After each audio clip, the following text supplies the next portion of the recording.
Wa man jama'a fi lailatis sabti, barang siapa yang menggauli istrinya pada malam Sabtu, yakunul waladi majnunan. Bismillahirrahmanirrahim. Assalamualaikum warahmatullahi wabarakatuh. Berjumpa kembali, mudah-mudahan kita semua berada di dalam rahmatnya Allah. Amin ya Allah ya rabbal alamin. Kali ini masih mengkaji di dalam kitab Fathul Izar. Apalagi ilmu yang akan kita dapat pada hari ini. Keterangannya akan saya bacakan dulu. Lakin qala ahlul ilmi, tetapi ulama ahli hikmah berkata, man jama'a zaujatahu fi lailatil jumu'ati, barang siapa yang mengumpuli istrinya ataupun berhubungan dengan istrinya pada malam Jumat, yasirul waladi hafidhan fi kitabillahi ta'ala, maka kebanyakan jabang bayinya itu akan menjadi seseorang yang menghafal Al-Quran ataupun yang mengamalkan isi Al-Quran. Wa man jama'a fi lailatis sabti, barang siapa yang mengumpuli istrinya pada malam Sabtu, yakunul waladi majnunan, maka anaknya itu akan menjadi gila dunia. Waduh. Wa man jama'a fi lailatil ahadi, barang siapa yang berjima pada malam Minggu, yakunul waladu sariqan lil milki ghairihi, maka anaknya akan menjadi pencuri. Au zaliman, ataupun orang yang zalim. Na'udzubillahi min dzalik ya. Wa man jama'a fi lailatil itsnaini, yakunul waladi faqiran au miskinan, barang siapa yang menggauli pada malam Senin, maka anaknya menjadi seseorang yang tawadhu ataupun orang yang rendah hati. Au radiyan li amrillahi wa qadaihi, ataupun orang yang ridha kepada takdirnya Allah. Amin. Wa man jama'a fi lailatis tsulatsa'i, yakunul waladu baran lil walidaini, barang siapa yang menggauli istrinya pada malam Selasa, maka anaknya itu akan berbakti kepada kedua orang tuanya. Wa man jama'a fi lailatil arbi'i, yakunul walada katsiral aqli au katsiral ilmi au katsiras syukri. Kalau pada malam Rabu, anaknya itu akan banyak akal, banyak ilmu, dan banyak bersyukur. Wa man jama'a fi lailatil khamisi, yakunul waladu mukhlisan fi qalbihi. Kalau pada malam Kamis, anaknya nanti ikhlas hatinya. Wa man jama'a fi lailatil 'idi, yakunul waladu dza sittin asaba'i. Kalau pada malam hari raya di sini berarti Idul Fitri dan Idul Adha ya. Maka di sini dikatakan nanti anaknya mempunyai 6 jari. Wa man jama'a zaujatihi ma'a takallumi, yakunul waladu abkam. Kalau misalkan berhubungan tapi sambil ngomong gitu, sambil berbicara yang enggak penting dibicarakan gitu, maka nanti anaknya akan menjadi tuli. Ataupun tuli di sini bisa saja yang tidak mengindahkan akan perintah dari Allah Subhanahu wa taala. Bisa saja memaknai seperti itu. Wa man jama'a fi dhulmatin, yakunul waladu sahiran. Kalau berhubungan pada keadaan gelap gulita, maka anaknya menjadi ahli sihir. Wa man jama'a ma'as siraji, yakunul waladu hasanu surati. Kalau berhubungan terang benderang gitu, maka anaknya nanti jadi cantik. Kalau perempuan jadi tampan ya, kalau laki-laki. Wa man jama'a ra'iyan auratil mar'ati, yakunul waladu a'ma au a'mal qalbi. Kalau suaminya melihat farji istrinya, maka nanti anaknya menjadi buta ataupun bisa dimaknai yang buta mata hatinya. Na'udzubillahi min dzalik. Wa man jama'a za'il zaidi li safarin, yakunul waladu kadziban. Untuk perbekalan suatu perjalanan begitu ya, maka di dalam perjalanan begitu, maka nanti anaknya menjadi pembohong. Wa man jama'a tahta syajaratil mat'umi samaruha, yakunul waladu maqtulul hadidi au maqtulul ghuraqi. Kalau yang berhubungan di bawah pohon yang berbuah, yang berbuah, maka nanti anaknya akan tewasnya itu dikarenakan besi ataupun dikarenakan tenggelam. gitu ya. Au mata fi hadami syajarati, ataupun meninggal karena tertimpa pohon.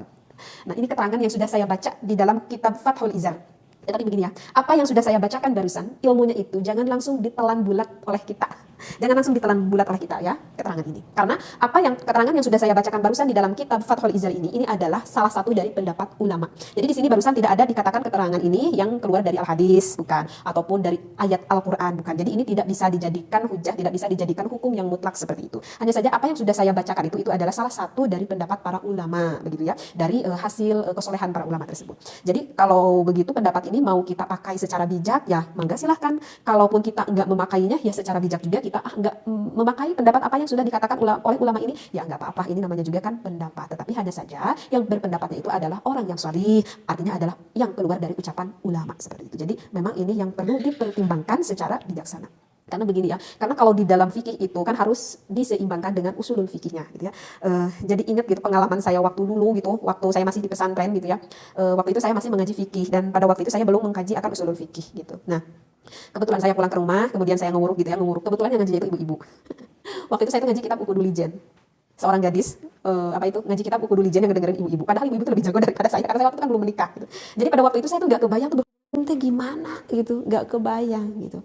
Nah, saya tuh keingetan di dalam Uqudul Lijan itu ada referensi yang mengatakan bahwa seorang suami itu jika melihat kemaluan ataupun melihat istrinya itu maka hukumnya adalah makruh. Nah, saya kan bacakan itu ya di dalam kitab Uqudul Lijan tersebut.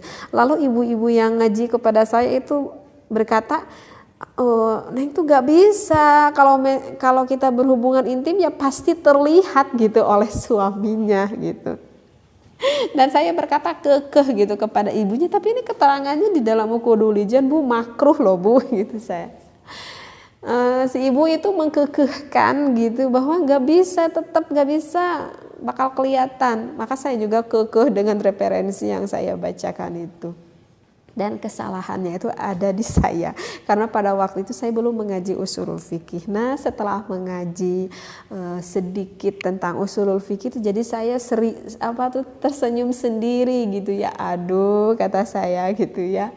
Jadi makruh gak suami itu melihat akan kemaluan istrinya? Jika ada kebutuhan ya maka enggak jadi makruh gitu kalau ada kebutuhan. Kan ketika suami mau menggauli istrinya itu kan karena ada kebutuhan kan.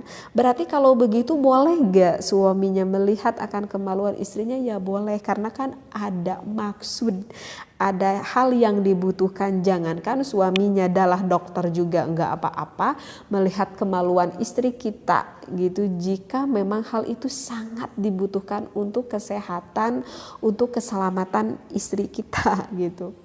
Nah, gitu karena yang ngajinya belum sampai gitu ya. Nah, jadi keterangan apa yang sudah saya bacakan ini juga jangan langsung ditelan bulat begitu ya. Karena kan misalkan barusan yang sudah saya bacakan itu yang dikatakan oleh ulama tersebut bahwa hanya pada malam Sabtu dan pada malam Minggu kan yang enggak baik begitu kan.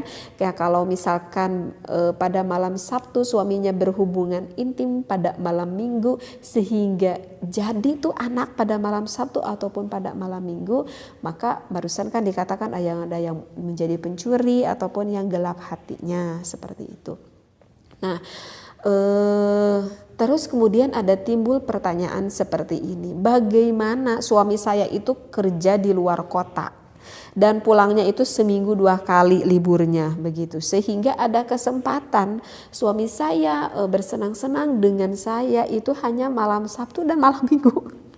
Sedangkan saya mengkaji kitab Fathul Izar ini malam Sabtu dan malam Minggu itu nggak baik gitu. Mau dilakukan siang hari nggak mungkin juga karena anak saya itu banyak banget gitu. Jadi banyak yang ganggu. Jadi ada kesempatannya hanya malam hari saja. Nah, kalau udah gitu gimana coba? Kalau udah gitu, ada kesempatannya pulang-pulang suaminya jauh-jauh dari luar kota hanya malam Sabtu malam Minggu. Terus kita memakan bulat akan apa keterangan ini kurang baik pada malam Sabtu dan malam Minggu. Coba apa yang lebih mafsadat begitu ya. Sehingga bagaimana saja seperti itu ya. Nah kan ini namanya juga pendapat dari salah satu ulama, seperti itu. Jadi di dalam kita mengambil hukum memang kita harus tuntas, tidak hanya dari segi fikihnya saja, kita seimbangi dengan usulul fikihnya begitu, agar kita lebih luas di dalam mengambil hukum atau lebih bijaksana. Wallahu a'lam wa billahi taufiq wal hidayah. Wassalamualaikum warahmatullahi